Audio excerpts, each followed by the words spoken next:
গোধূলি বেলায় ছাদে দাঁড়িয়ে আছে তিথি। দুপুরের কড়া রোদে জামা কাপড় কেসে ছাদে দিয়েছিল, এখন সেগুলোই তুলতে আসা। নিজের জামা, কুট্টুসের জামা সবগুলো এক হাতে তুলে নেয় তিথি। বাকি শুধু শিশিরের শার্ট, প্যান্ট, টি শার্ট গুলো তোলা। আজকাল শিশিরের ছোঁয়া লাগা সব কিছুতেই অদ্ভুত শান্তি এনে দেয়। তার জামা কাপড় কাচতেও অন্যরকম এক অনুভূতি কাজ করে।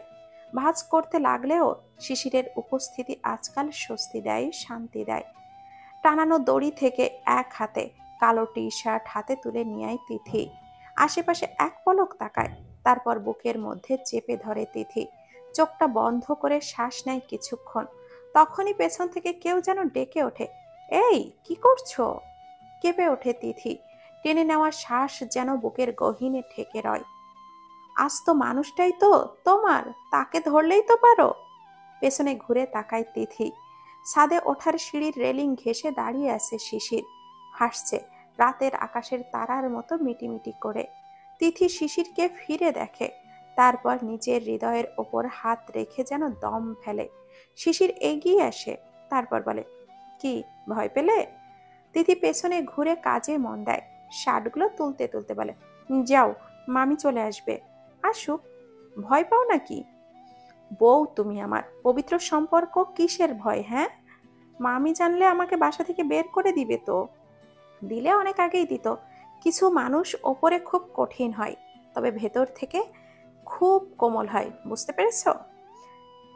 যে যা ফেস করেনি সেই যন্ত্রণাও ফিল করতে পারে না।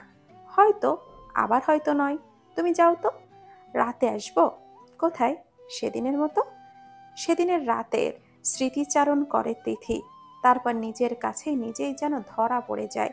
মুখ লুকাতে চায় তিথি। পেছনে ফেরানো শিশিরের দুষ্টু হাসে, তারপর বলে, সুহাসিনী, তুমি কি লজ্জা পেলে? তিথি পেছন ফেরে না, মুখ লুকিয়ে রাখে। পেছন থেকে শিশির বলে, আমি একটা ডিসিশন নিয়েছি, মাকে কাল সব জানিয়ে দিব। তিথি পেছনে ফেরে, যেন পরের দৃশ্যপট নিজের চোখের সামনে দেখছে। সে তড়ি ঘড়ি করে বারণ করে, না, এমনটা করো না প্লিজ। আমার ভয় করে। ছোটবেলা থেকে একটু শান্তি আমি পাইনি, সব সময় ভয়ে ভয়ে কেটেছে। কয়েকটা দিন অনেক ভালো আছি, তুমি ভালো থাকাটুকু কেড়ে নিও না প্লিজ। আমি আসি তো সোনা। কথাটুকু যেন স্বস্তির আভাস হয়ে হৃদয় জুড়ে ছড়িয়ে যায়। তিথি শিশিরের চোখে চোখ রাখে। এত ভালো তাকে কেউ কখনো বাসেনি। এই ছোট্ট জীবনে এতটুকু ভরসা দেওয়ার মতো কেউ ছিল না। যা কখনো পায়নি, তা পেয়েও যদি হারাতে হয়, আর ভালোবাসা হারানোর যন্ত্রণা সে কি সত্যি সহ্য করা যায়, নাকি সে সহ্য করতে পারবে? পেয়ে হারানোর যন্ত্রণা যে বড্ড অসহনীয়। এরপর কি হবে তার সাথে? চোখ দুটো জলে ভর্তি হয়ে যায়। শিশির লম্বা পা ফেলে এগিয়ে আসে। তিথি পিছিয়ে যায় আর বলে, প্লিজ যাও, মামি চলে আসবে।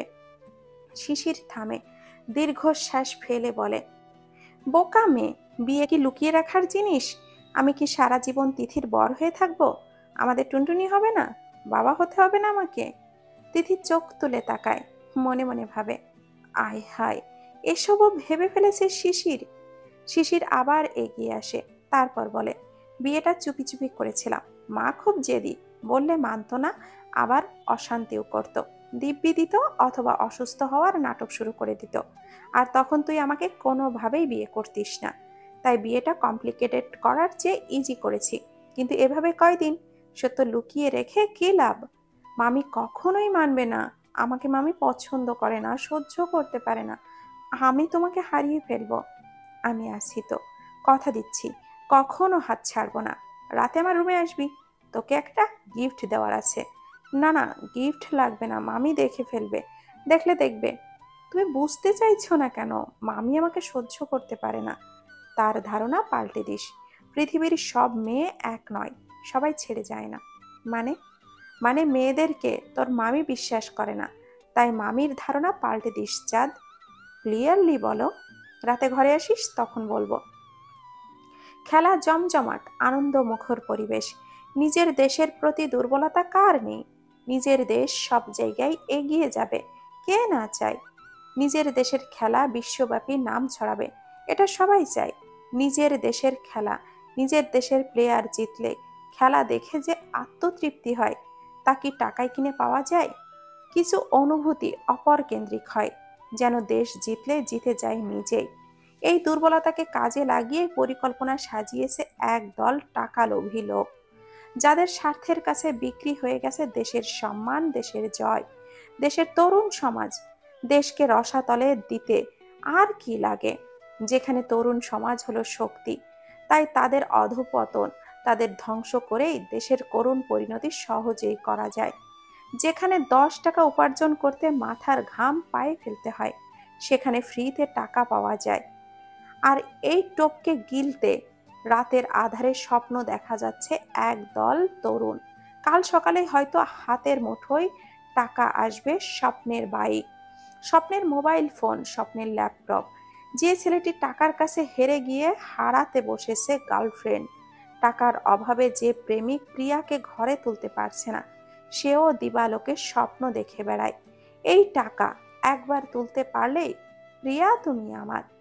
কেউ বা ভাবছে টাকা পেলেই করাবে মায়ের চিকিৎসা, কেউ বা ভাবছে টাকা পেলেই গার্লফ্রেন্ডকে দিবে ডায়মন্ডের নেকলেস। স্বপ্ন পূরণ যেন একবার জিতলেই।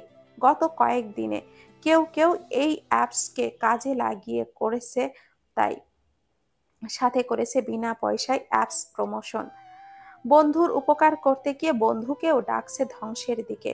রাতের আধারে মেসেজে মেসেজে বন্ধু বন্ধুকে প্রচার করছে, এই শোন, এমন একটা অ্যাপস পেয়েছি, নিজে থেকে 1 টাকাও খরচ হয়নি।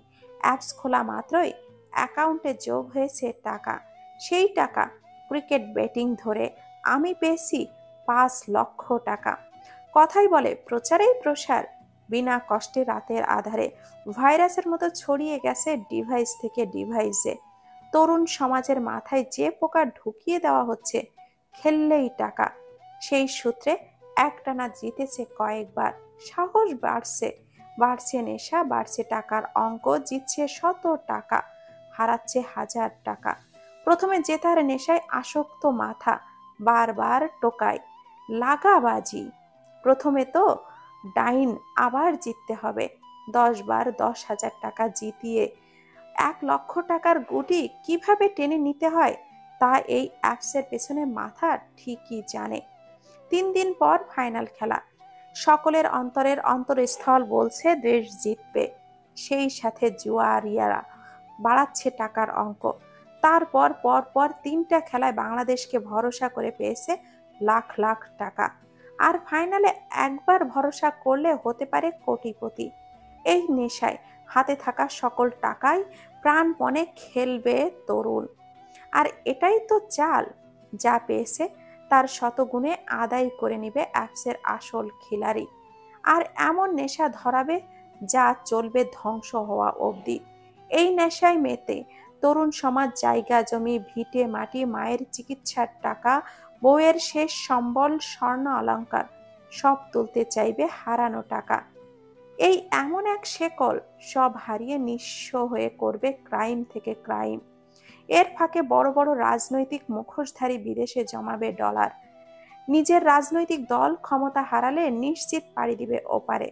দেশকে রসাতলে দিয়ে নিজেরা আমরত্ব পান করবে। ভেবে নিবে এই পাপের মৃত্যু নেই। দেশ জ্বলবে, জ্বলবে দেশের সাধারণ মানুষ। ওপর মহল শুধু মজা নিবে। রাত বাড়ছে, ধীর পায়ে সাবধানে তিথি ড্রয়িং রুম পেরিয়ে যায়। তিথি শিশিরের রুমে আধ খোলা দরজা দিয়ে নীরবে ঢুকবে তিথি। ঘরে জ্বলছে ড্রিম লাইট। তিথি রুমে প্রবেশ করে মূর্তির মতো দাঁড়ায়। শিশির ফোন স্ক্রল করছে, চোখের কোণে প্রিয়তমার ছবি ধরা দিলে পাশে তাকায় শিশির।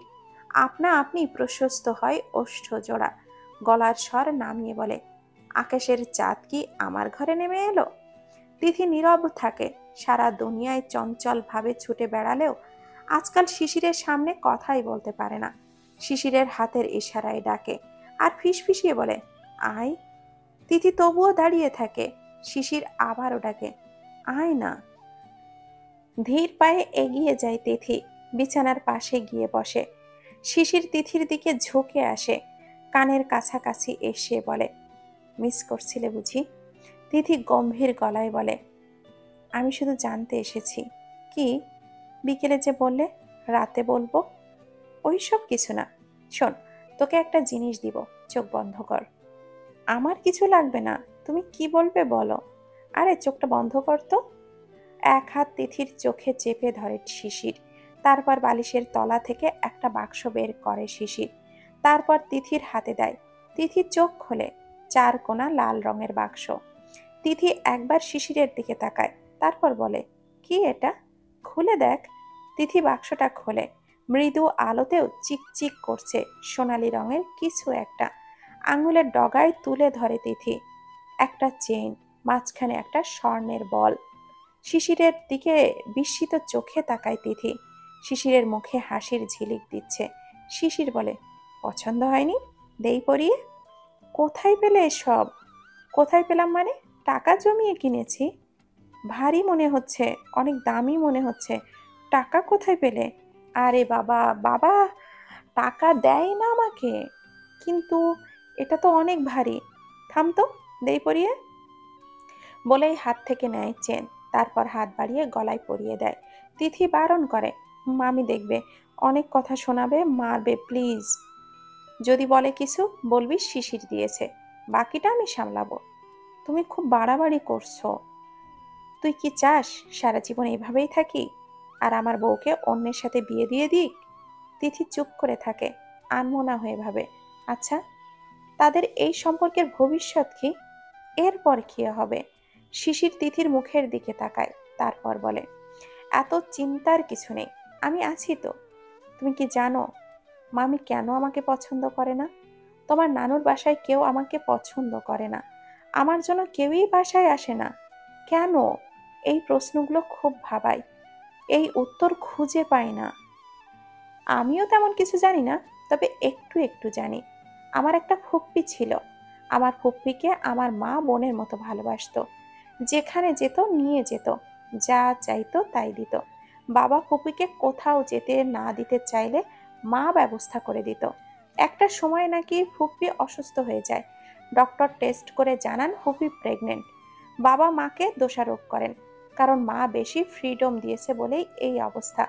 পরবর্তীতে শুনতে শুনতে জানা যায় আমার মামা, মানে আমার মায়ের ভাইয়ের সাথে ফুপির রিলেশন ছিল। বাসার সবাই তখন মাকেই দোষারোপ করেন। মামার অল্প বয়স, আবার ফুপিরও খুবই অল্প বয়স, তাই নানু বাসায় থেকে মানতে নারাজ, চান না। পরবর্তীকালে মা খুব কষ্টে ম্যানেজ করেন। নানু শর্ত দেয়, ইসলামিকভাবে দুই পরিবার মিলে বিয়ে দেওয়ার পর মামা তাদের বাসায় থাকবে, ফুপি আমাদের বাসায়। দেন মামা স্টেবল হয়ে ফুপিকে নিয়ে যাবেন। যেমন কথা তেমন বাচ্চাটা হয়। বছর তিনেক পর মামার জব হয়, তিনি জানান ফুপিকে নিয়ে যাবেন। ডেট ফিক্সড হয়, দুই পক্ষের রিলেটিভসদের জানানো হয়, ইনভিটেশনও করা হয়। যেহেতু জীবনের ভুলের কারণে বিয়েটা সেভাবে হয়নি, তিনি চান আনন্দ অনুষ্ঠান করে বউ বাচ্চা নিয়ে যেতে। বিয়ের দিন তারিখ সব ঠিক হয়, কিন্তু অঘটন ঘটে সেই দিন রাতে।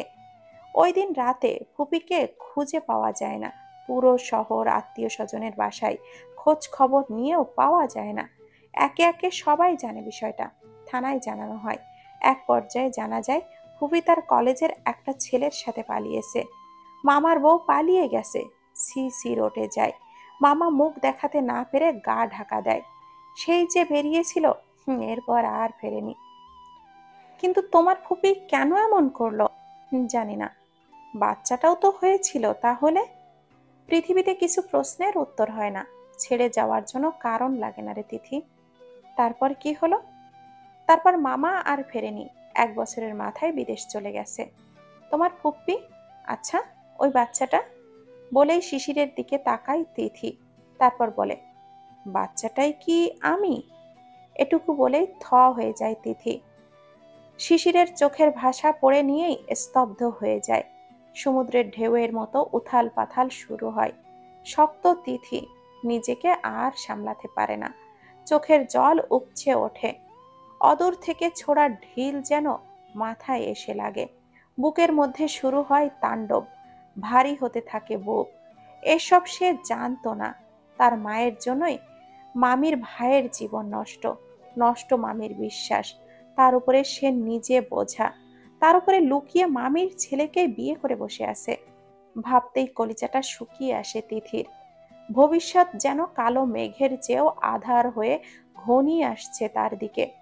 দুই চোখের জল টুপটুপ করে পড়ে। শিশির হাত বাড়ায় চোখের জল মুছতে। তিথি হাত সরিয়ে দেয়। বাঁধ ভাঙা কান্নায় ভেঙে পড়ে তিথি। এত বড় সত্য তুমি কেন আগে বললে না? বলেই উঠে দাঁড়াতে চায় তিথি। শিশির হাত টেনে ধরে বিছানায় বসায়। তারপর বলে, আগে বললে কি, আর এখন বললেই বা কি? কাঁদছিস কেন এভাবে? সব জেনেও এমন অপরাধ করালে কেন আমাকে? মা তোকে ভালোবাসে না তাই নয়? ওই সময়ের পর থেকে তোকে শাসন করে, এমনকি আমাদেরও। মা কঠিন হয়ে গেছে। তোর মাকে অনেক ভালোবাসে আর অনেক স্বাধীনতা দিয়ে তাকে কি পেয়েছে? দুঃখ আর কষ্ট। তাই একটু চেঞ্জ হয়ে গেছে। মানুষ সে এমনি কষ্ট পেলে নিজেকে পরিবর্তন করে। তিথি কাঁদে। এই প্রথমবার তিথির কান্নার আওয়াজ হয়। তার কান্নার ভাষা ছিল নীরব ও শান্ত।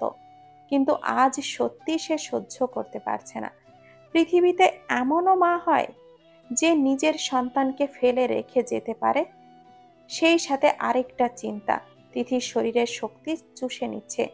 মামি তাকে যে বিশ্বাসে খাওয়ালো, পড়ালো, বড় করলো, এখন যদি জানে এত বড় সত্যি, সে বাঁচবে তো?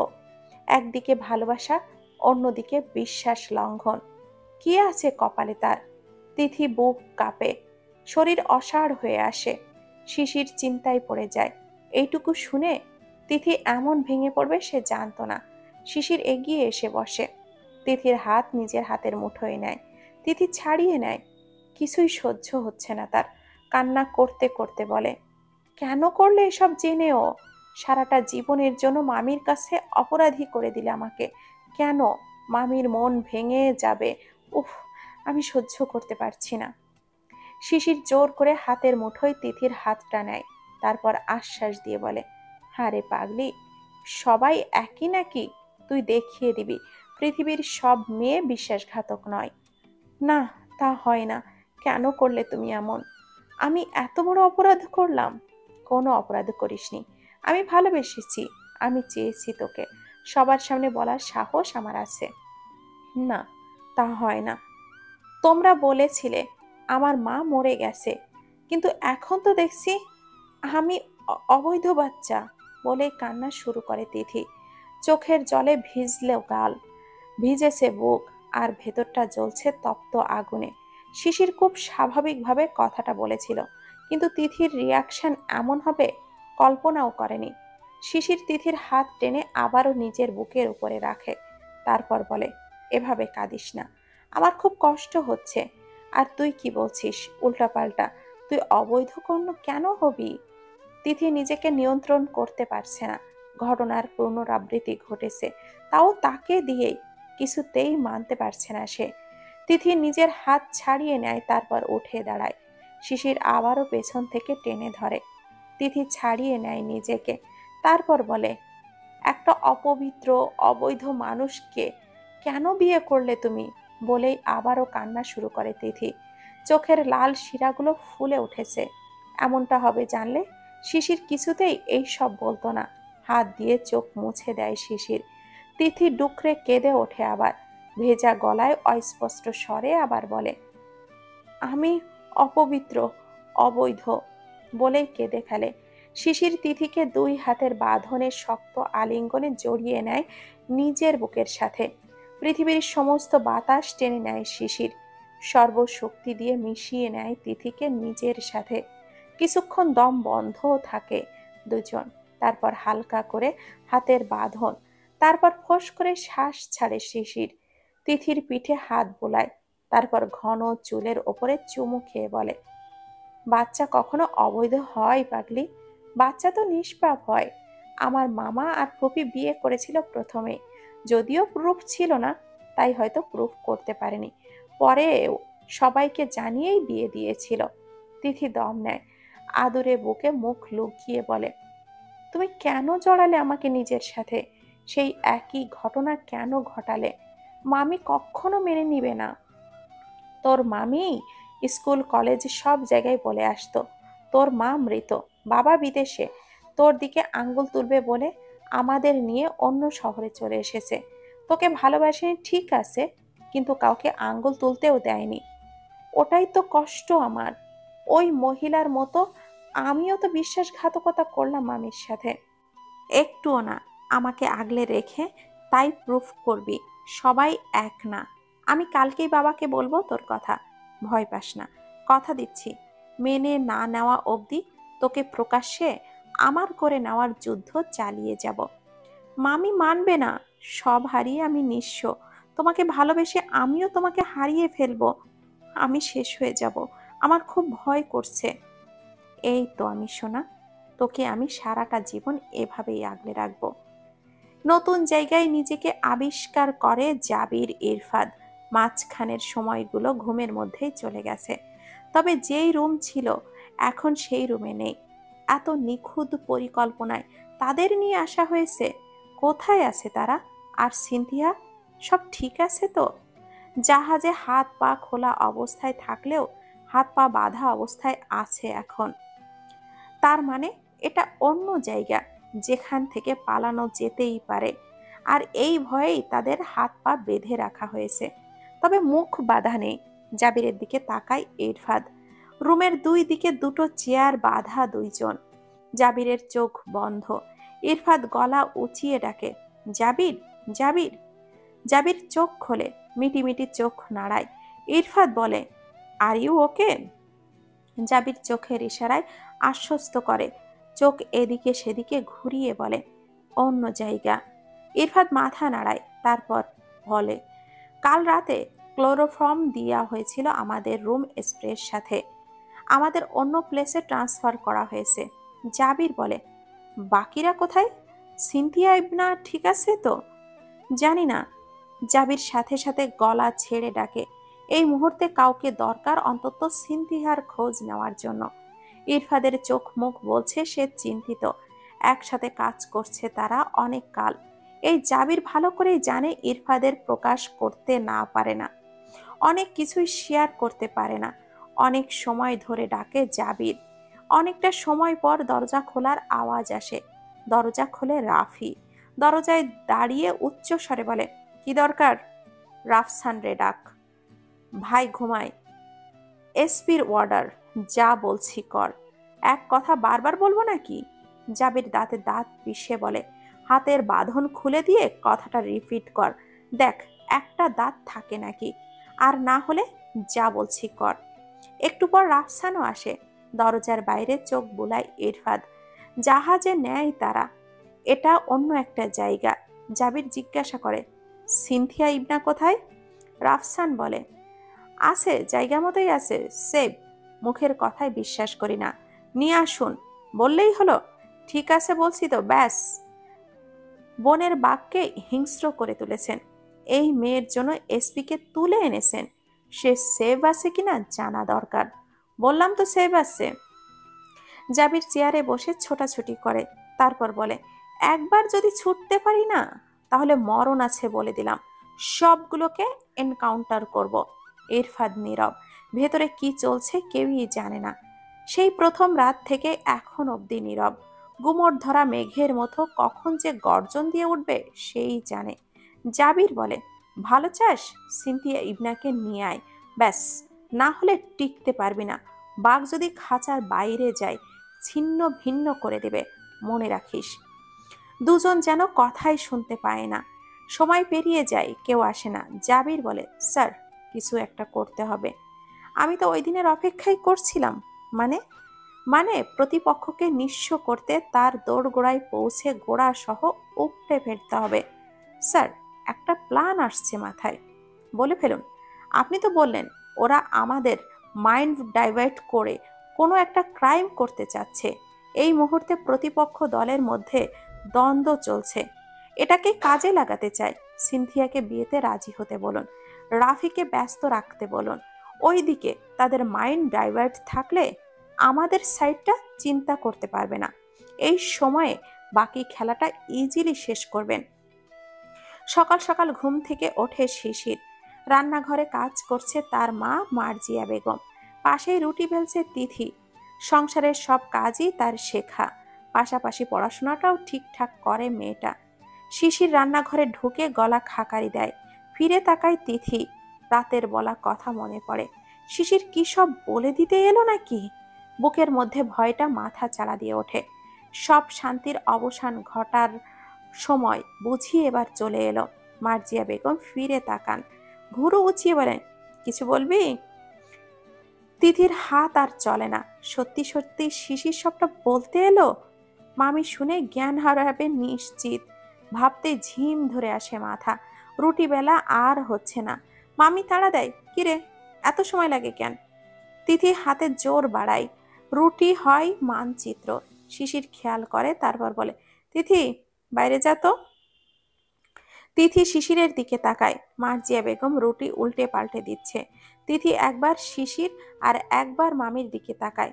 মার্জিয়া বেগম বলেন, ও থাকলে কি সমস্যা? সব ওর সামনে বলা যাবে নাকি?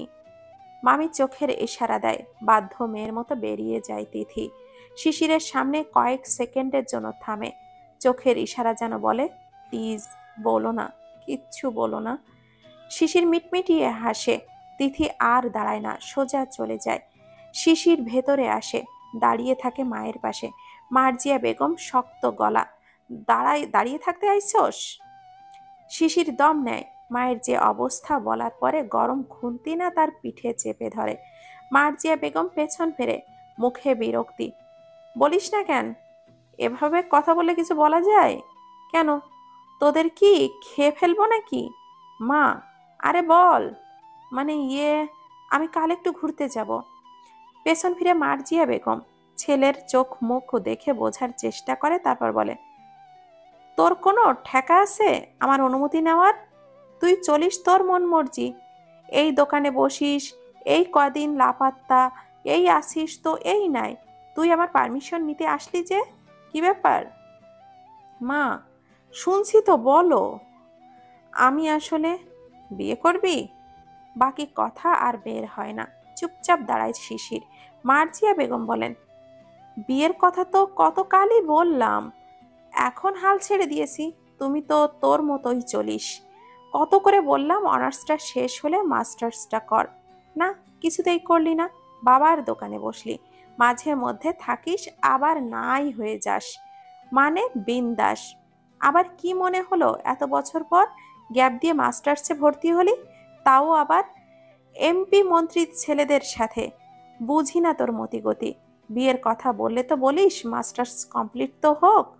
আমার তো বিয়ের কথা বলেছি, তুই করিস না বিয়ে। আরে বিয়ে তো মেন্টালি প্রিপেয়ারের ব্যাপার না। জব নে তাহলে। বিজনেস তো করছি মা, জবে কি এত ফ্রিডম আছে? তোর সাথে আমি পারবো না। তোদের সব কয়টার সাথে এত চিল্লা চিল্লি আর ভাল লাগে না। যা খুশি কর। মা, বলে ফেল, নিজের পছন্দে থাকলে তুমি কি খুব বেশি কষ্ট পাবে? বলেই চোখটা বন্ধ করে শিশির। কি যে হয়েছে তার কপালে! সারাদিন চিৎকার চেঁচামেচিতে না আজ বাসায় থাকা কষ্ট হয়ে যায়। মার্জিয়া বেগম খানিকটা অবাক হয়। ছেলে তাকে এতটাও মানে, মায়ের দিকটাও ভাবে। ছেলের দিকে এগিয়ে আসে মার্জিয়া বেগম, তারপর বলে, বিয়ে তাকেই করা উচিত যাকে অনুভব করা যায়। তবে দেখিস মানুষটা যেন ভুল না হয়। জীবন সঙ্গী ভালো হলে কেবল দুনিয়াতেই জান্নাত খুঁজে পাওয়া যায়। সংসার তো আমি করব না, সারাটা জীবন আমি থাকব না। মায়ের এমন উত্তরে নিজেই অবাক হয় শিশির। তার মা এতটাও বোঝে? কই এতদিনেও তো মাকে বুঝতে পারল না সে। চোখ খুলে তাকায় শিশির। বুকে উচ্ছ্বাস যেন উপচে পড়ে গলার স্বরে। সত্যি? বড় একটা রুম। রুমের এক পাশে বিছানা পাতা, অপর পাশে আছে একটা মেঝে পর্যন্ত থাই গ্লাস। তবে তাতে পর্দা টানা, তাই বোঝা যাচ্ছে না ঠিক কোথায় আছে তারা। কয়টা বাজে? জাবির বলে, স্যার কত সময় পেরিয়ে যাচ্ছে, প্ল্যানটা কি কাজে লাগানোর সময় এলো? ওয়েট ওয়েট, আর ওয়েট না স্যার। আমার 2 কোয়ার্টার শার্টসের সাথে একটা চাবির রিং লাগানো আছে, তার সাথে একটা ছোট্ট গিটার আছে। ওরা সব চেক করলেও এটা খুলে নেয়নি। So what sir? এটা লাইটার। That's great Jabir. জি স্যার, আমাদের বাইরে যাওয়াটা জরুরি। ফার্স্ট অফ অল সিনথিয়া ইবনা ঠিক আছে কিনা সেটা দেখা। সেকেন্ড, আমরা সেই কাঙ্ক্ষিত জায়গায় পৌঁছেছি কিনা সেটা দেখা। ইরফাত চুপচাপ থাকে, কিছুক্ষণ ভেবে চিনতে বলে, ওকে কাম। চেয়ার মেঝেতে স্লিপ করার ট্রাই করে, অথবা চেয়ার শূন্যে তুলে সামনের দিকে আসুন।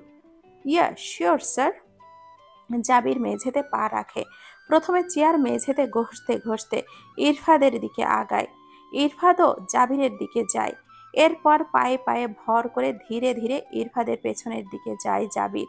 চেয়ার টানতে টানতে ইরফাদের হাতের পেছনে পৌঁছে যায় জাবির। তারপর বলে, স্যার হাত বাড়ান। ইরফাদ বাঁধা হাত দিয়েই লাইটার খোঁজে, তবে ওপরে লুঙ্গি পরা, তাই লাইটারটা খুঁজে পাওয়া যায় না। ইরফাদ, জাবির বলে, টানুন, খুলে গেলেই কোমরের পাশেই আছে। লুঙ্গি টেনে সরিয়ে লাইটারটা হাতের নাগালে পায় ইরফাদ। জাবির তাকিয়ে থাকে, তারপর বলে, স্যার টান দিয়ে ছিঁড়ে ফেলুন। ইরফাদ শক্ত করে ধরে টান দেয়। ছোট্ট শেকলটায় ছিঁড়ে যায়। পিছু ফিরে দেখার চেষ্টা করে ইরফাদ, কিন্তু চোখ সেই অবধি পৌঁছায় না। জাবির বলে, লাইটার আমার হাতে দিন। কেন? আমি নিজের হাতের বাঁধন খুলে নেই আগে, তারপর আপনার হাতের সেফলি খোলা যাবে। হাত পুড়বে আপনার জাবির। আমার চেয়ে আপনার সুস্থ থাকাটা বেশি জরুরি। আমি চাইলেই সবাইকে মুক্ত করতে পারবো না। এত বুদ্ধি আমার গায়ের জোর কোনোটাই আমার নেই। সো জাবির আবার উল্টো দিকে ঘোরে। ইরফাদের হাত থেকে লাইটারটা নিতে চাই জাবির। ইরফাদ দেয় না। ইরফাদ আদেশের গলায় বলে, আমি জ্বালাচ্ছি, আপনি হাত পেছনে সরিয়ে রাখুন, সাইডে আনুন, তাপ লাগলে হাত সরিয়ে নেবেন। ওকে? Okay sir. ইরফাদ লাইটারটা অন করে। জাবির পেছনে ঘুরে লাইটার দেখার ট্রাই করে, তারপর পাশ ফিরে একবার লাইটার দেখে, তারপর ওপর মোটা দড়ি সাইডে রাখে। ধীরে ধীরে জ্বলে ওঠে আগুন। হাতের উল্টো পিঠে তাপ লাগে, তবে দড়ি পোড়া অবধি জ্বলতে হবে তাকে। ইরফাদ পাশ থেকে জিজ্ঞাসা করে, are you okay? I am okay sir. মোটা দড়ি পুড়তে থাকে হাত। নীরবে সহ্য করে জাবির, আর বল প্রয়োগ করে দড়ির ওপরে। দড়ি অর্ধভাগ পুড়লেই যেন বাকিটা ছিঁড়ে ফেলা যাবে।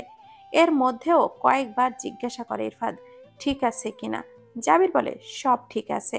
অতঃপর হাতের বাঁধন খোলে জাবির, নিজের পা শরীরের বাঁধন মুক্ত করে। তারপর ধীরে ধীরে খুলে দেয় ইরফাদের বাঁধন।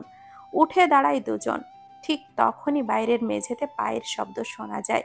কেউ আসছে। দুজন দুজনের দিকে তাকায়। 2 বাক্স খাবার, 2টো পানির বোতল, হাতের চাবি, রাফসানের অর্ডার। খাবার পানি ভেতরে দিয়ে কিছুক্ষণের জন্য হাত খুলে দিবে। খাওয়া শেষ হলে দরজা বন্ধ করে বাইরে থেকে আসবে।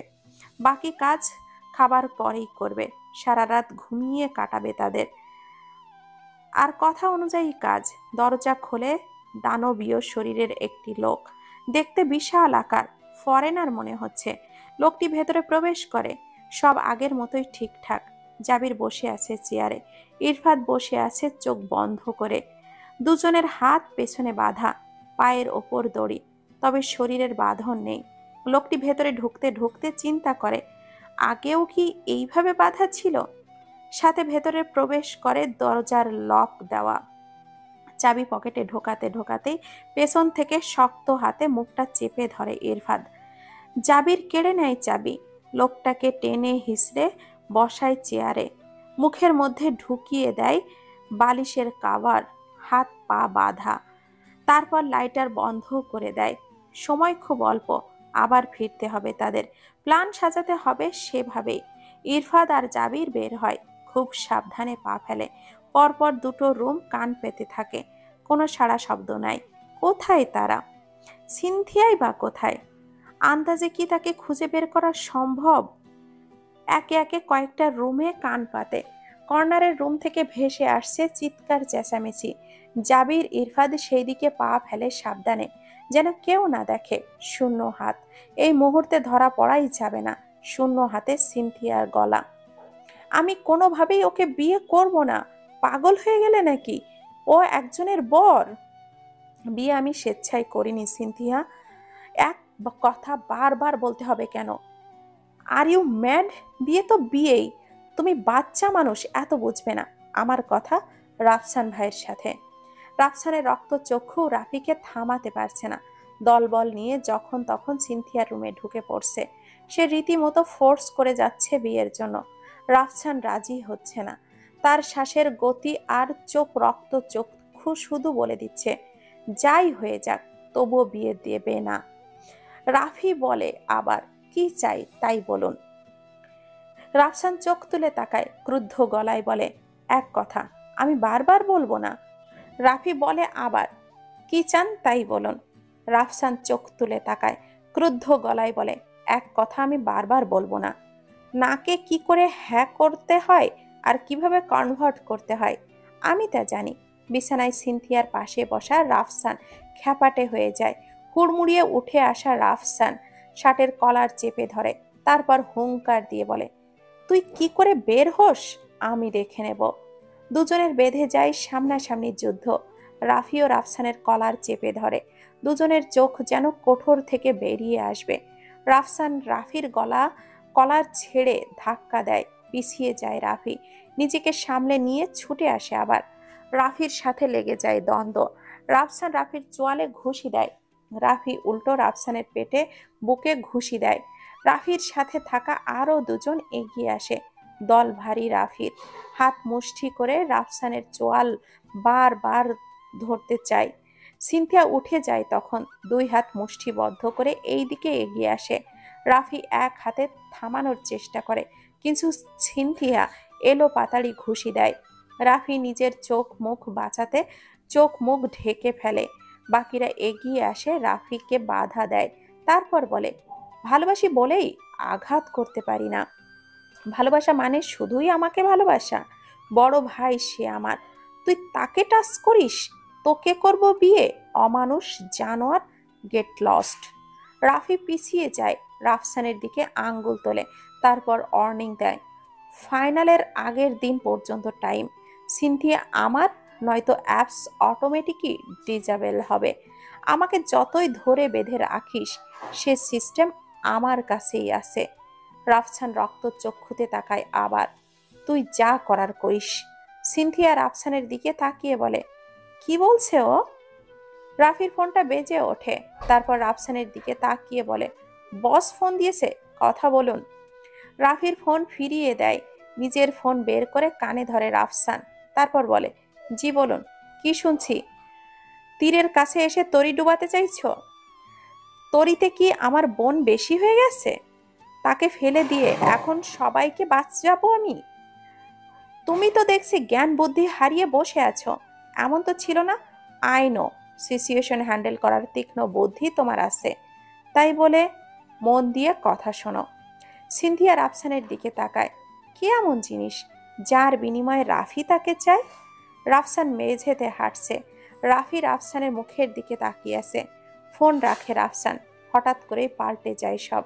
রাফসান সিনথিয়ার দিকে তাকিয়ে বলে, আমার কিছু করার নেই আর, বিয়ের জন্য নিজেকে প্রিপেয়ার করে নে। মানে? রাফি দুষ্টু হাসে, অজানা ভয়ে শরীর শিউরে ওঠে সিনথিয়ার। এতগুলো শয়তানের ভিড়ে সে নিজেকে কি করে বাঁচাবে? শেষ পর্যন্ত তার নিজের ভাই এমন করলো। বুকটা ভারী হয়, চোখ ফেটে যেন পানি টলমল করে ওঠে। ওদিকে রাফসান রাফির দিকে তাকায়, তারপর বলে, এখন বের হ, বিয়ের আগে একটা কথাও বলবি না, যা। বলেই বাইরের দিকে পা বাড়ায়। বাকিরাও পেছনে ফিরে বাইরের দিকে পা বাড়ায়। পায়ের শব্দ বুঝে ইরফাদ আর জাবির পিছিয়ে আসে। রাফসান সিনথিয়াকে বলে, বস এখানে, আমি খাবার নিয়ে আসছি। সিনথিয়া কেঁদে ফেলে, তারপর ডাকে, ভাইয়া। আসছি বলছি তো। রাফসান দরজায় পেছন থেকে লাগিয়ে দেয়, লক দেয় না। সিনথিয়া চাইলেও বের হতে পারবে না। সিনথিয়ার ভেতরে সুদৃষ্ট দাবানলে পড়তে থাকে শরীর, আর শরীরের শক্তি আর মনের বল ঝুরঝুরে বালির মতো ঝরে পড়ে। এভাবে কতদিন লড়বে সে?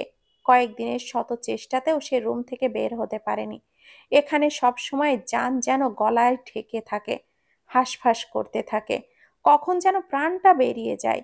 নিজেকে কতক্ষণ একা সেভ করবে সে? এত এত এত সমস্যা কেন তার জীবনে? জীবন কি একটু সহজ হতে পারতো না? বাইরে থেকে শক্ত খোলস পড়ে থাকলেও ভেতরটা তো দুর্বল, ভীষণ দুর্বল। একটা সাধারণ মেয়ে কখনো এত প্রতিপক্ষের সাথে ফাইট করে টিকে থাকতে পারে? কখন যেন হেরে যায় সে। ইরফাদ কোথায়? ঠিক আছে তো সে? এই কথাটা কানে মনে বুকটা ভার হয়ে আসে, দম ফুরিয়ে যেতে চায়। নিঃশ্বাসে যেন তার অপ্রশান্তি নেই, অশান্ত হৃদয়, অশান্ত মন। ডুকরে কেঁদে ওঠে সিনথিয়া। মিনিট পাঁচেক পর জাবির আর ইরফাদ আবারও সিনথিয়ার দরজার দিকে আসে। দরজা বাইরের দিক থেকে সিটকিনি টানা। জাবির আলতো হাতে দরজা খোলে, তারপর ইরফাদকে ইশারা করে আর বলে, আপনি যান স্যার। ইরফাদের চোখের ইশারায় বলে, চলুন। জাবির ফিসফিসিয়ে বলে, পাহারা না দিলে দুজনেই ধরা পড়তে পারি। আপনি যান স্যার, প্ল্যান বুঝিয়ে দিয়ে আসুন। ইরফাদ ধীর গলায় সম্মতি দেয়। পা বাড়ায় ইরফাদ। জাবির আরেকবার ডাকে, sir, you are not my friend, but you are always friendly with me. ওই কর্নার থেকে বলছি, সঠিক ভালোবাসা আর সঠিক মানুষ সবসময় সঠিক সময়ে জীবনে আসে না। আপনি একটা ভাঙা হৃদয় খুঁজতেন, যে আপনার ভাঙা হৃদয় জুড়ে দিবে। আমি মেয়েটার আপনার প্রতি সফট কর্নার দেখেছি। যদি তা থেকেই থাকে, তাহলে ভালোবাসায় বেরিয়ে দিয়ে হাতটা ফিরিয়ে দিবেন না। মেয়েটা নিজেকে প্রতিপক্ষ করতেও পারে। একজন এসপির এমন পার্টনারই দরকার, রাগিনী বাঘিনী। সো ভেবে দেখবেন। ইরফাদ নিস্তব্ধ, নীরব, যেন তলিয়ে থাকা অনুভূতির সাথে বোঝাপড়া করছে। ইরফাদ চুপচাপ সিটকি খোলে, তারপর শব্দহীন পায়ে দরজা ঠেলে ভেতরে যায়। রুমে আলো কম, ড্রিম লাইটের মৃদু আলো জ্বলছে। বিছানা ঘেঁষে হাঁটুর ভাঁজে মুখ গজে আছে। অন্ধকারে ক্ষণে ক্ষণে কেঁপে উঠছে শরীর। মেয়েটা কাঁদছে। ইরফাদ ধীর গলায় বলে, সিনথি। অসময়ে অপ্রত্যাশিত স্বর কানে প্রবেশ করা মাত্রই সোনালি ধানে হাওয়া লেগে দুলে ওঠার মতো সিনথিয়ার কোমল হৃদয় দুলে ওঠে। চোখ তুলে তাকায় সিনথিয়া। শ্বাসটাও যেন থমকে যায়, বন্ধ থাকে ন্যানো সেকেন্ড। টুপটাপ করা পড়া জলগুলো যেন দম নেয়। মৃদু আলোতে স্বপ্নের মানুষটির মুখ স্পষ্ট তার চোখের সামনে। কি যে উচ্ছ্বাস! শান্ত নদীর জল যেন হঠাৎ করেই ঢেউ খেলে যায়। কতগুলো দিন পার হয়ে গেছে তাদের দেখা হয়নি। ঘন নেত্রপল্লব বুঝে আসা একটা শ্বাস টেনে নেয় সিনথিয়া। ভেতরটা তো এই মুখ দেখার তৃষ্ণায় তীব্র খরায় ফেটে চৌচির হয়ে গেছে। লোকটা কি জানে, জানবে কোনোদিন? ভালোবাসা যেমন সুখ তেমনি যন্ত্রণা। বুকের মধ্যে চেপে রাখা অনুভূতি ছিটকে বেরিয়ে আসতে চাইছে। মনে হচ্ছে এক সেকেন্ডের জন্য পৃথিবীর সব নিয়ম ভুলে সামনের মানুষটিকে জড়িয়ে ধরতে। ওখানেই যেন সমস্ত শান্তি লুকিয়ে আছে। একবার বুকে মাথা রেখে সমস্ত শান্তি চুষে নিতে ইচ্ছে করছে। ইরফাদ ধীর শীতল গলায় বলে, কাঁদছো কেন মেয়ে? You know you are a strong girl. Cynthia চোখ তুলে তাকায়, মাথা ব্লাঙ্ক, দুই চোখ বেয়ে পড়ছে জল। এদিকে এক রাক্ষসে লোভী পৃথিবীর সাথে লড়ছে সে। ফলাফল কি সে জানে না? একটু পরেই কি হবে জানা নেই। মন মানে না। অবাধ্য ইচ্ছেকে টেনে হিসড়ে বেঁধে রেখেও কাজ হচ্ছে না। বিপদ তার দিকে সমুদ্রের বিশাল আকার ঢেউয়ের মতো ধাওয়া করে আসছে। যেন ইরফাদ নিরাপদ জায়গা, ওখানেই সমস্ত কিছুর সমাধান। বন্য হরিণের মতো দৌড়ে যায় সিনথিয়া। পাখির ডানার মতো হাত ছড়িয়ে চাপটে ধরে ইরফাদকে। দুই হাতে খামছে ধরে ইরফাদের পিঠের শার্ট। তারপর ভাঙা গলায় বলে, ওরা আমাকে বাঁচতে দিচ্ছে না। আমি আর পারছি না। খুলে যায় সিনথিয়ার মাথা ভর্তি চুলের হাত খোপা। গড়িয়ে পড়ে চুল পিঠ জুড়ে। সিনথিয়ার হঠাৎ করে ছুটে এসে আকারে ধরায় ইরফাদ নিজেও যেন নিশ্চল, নিস্তব্ধ, নীরব পাথরের মূর্তির মতো দাঁড়িয়ে আছে।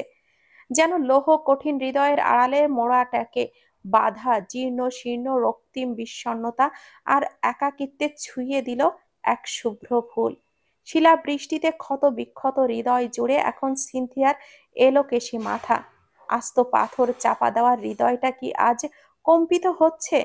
সচল হাওয়ার আভাস দিচ্ছে কি? ইরফাদ শ্বাস টানে, শীতল গলায় বলে, কুল কুল, ডোন্ট ক্রাই। সে কি হিম শীতল গলা! সিনথিয়ার হৃদয়ে যেন বরফ ঠান্ডা অনুভূতি হয়। পরম শান্তিতে বন্ধ হয়ে আসে আখি যুগল। প্রশান্তি ছড়িয়ে যায় শ্বাসে। সিনথিয়া জড়ানো গলায় বলে, ভাইয়া আমার বিপক্ষে চলে গেছে। এতগুলো মানুষের সাথে আমি টিকতে পারছি না। ওরা যেমনটা চায় তেমনটা হতে দাও। মানে? বিয়ের ব্যবস্থা করতে বলো। সিনথিয়া ইরফাদের বুকের মধ্যে সামনে মাথা নাড়ায়। এলোকেশি মাথার পেছনে ভরসার হাত রাখে ইরফাদ। সিনথিয়া তবুও বলতে থাকে, না না, সিচুয়েশন খুব ক্রিটিক্যাল। আমি সত্যি সাহস পাচ্ছি না। ভাইয়া আমার অপোজিটে। অপোজিটে না, তোমার ভাইয়াও এটাই চাচ্ছে। তুমিও রাফিকে কুল রাখবে, বাকিটা আমি দেখব। রাফি উন্মাদ হয়ে গেছে। ভাইয়ার মতো পাল্টালে আমি শেষ। আমি আছি না, পাগলি মেয়ে। অলওয়েজ বি স্ট্রং, ওকে? যদি আপনাকে আটকে রাখে? ছিলাম বলেই তো রাখতে পেরেছে। আর এখন কি রাখতে পেরেছে? ডেভিলদের প্ল্যান যেখানে শেষ, আমাদের প্ল্যান ওখান থেকেই শুরু। কিন্তু আমি আসি তো সিনথি। পাশ দিয়ে ওপরে চলে গেছে সিঁড়ি। ওপরের একটা বিশাল আকার রুম, দরজা ভিড়িয়ে দেওয়া। রুম জুড়ে কোনো লাইট নেই, শুধু সারি সারি ডেস্কটপ আর ল্যাপটপের আলো। অফিসের মতো রাতের আধারে সারি সারি চেয়ারে বসে আছে। ল্যাপটপ ডেস্কটপের দিকে চোখ বসিয়ে মনোযোগ দিয়ে কাজ করছে অল্প বয়সী তরুণেরা। স্ক্রিনের অর্ধভাগ জুড়ে চলছে ক্রিকেট, ফুটবল, আরো বিভিন্ন ধরনের খেলা। নিচের সাইডে বাজি ধরার চাল চালছে তরুণেরা। জাবির চাপিয়ে রাখা দরজার ফাঁকে চোখ রাখে, তারপর ইরফাদের দিকে তাকিয়ে বলে, স্যার, ওই ছেলেটাকে চিনতে পারছেন? নিখোঁজ ছেলেদের মধ্যে একজন না?